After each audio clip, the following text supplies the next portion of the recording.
Hey gang, Darryl Davis coming here to talk about designing a career worth smiling about. So one of the questions we've been getting a lot from our power agents in our power program, our coaching program, is when should I call and prospect? Because a lot of our program is about calling the FSBOs, expireds, and past clients and all that stuff.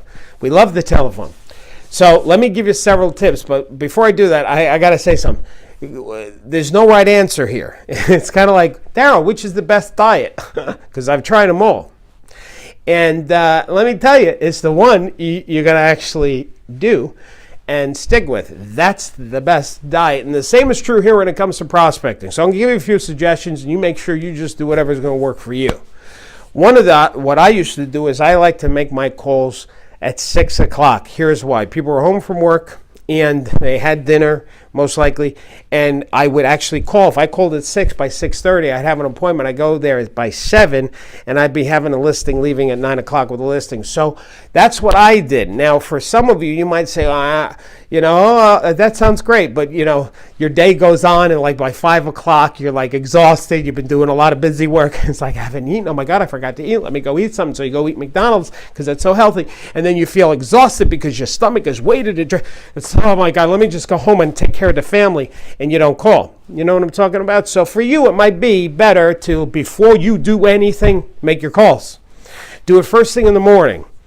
Block at a time. Before I do anything, before I check my voicemail, my Facebook, my Twitter, let me make my calls first. Do that and get in the habit. Motion impacts emotion. You create a good habit here.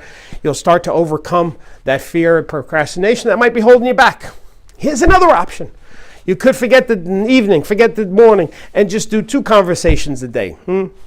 Yes, 2 conversations a day. That no matter what you're doing in the middle of the day, knock out 2 conversations. You could be driving to a broker's open house while you're in the car driving. You put your speakerphone on, you dial a call and say, "Hi, I'm calling about your house. It's still available. Hi, this is Darryl Davis, Power Realty." And then you have your 2 calls. If you did 2 calls a day, 5 days a week, because 2 days you know you're not going to do it, that's 10 a week. That's 40 conversations a week. Do you think you can get 1 listing out of 40 conversations in a week? I think so. So there's another option.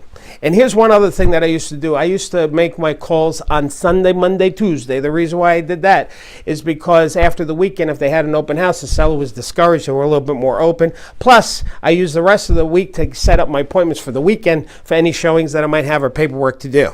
So there's a few suggestions.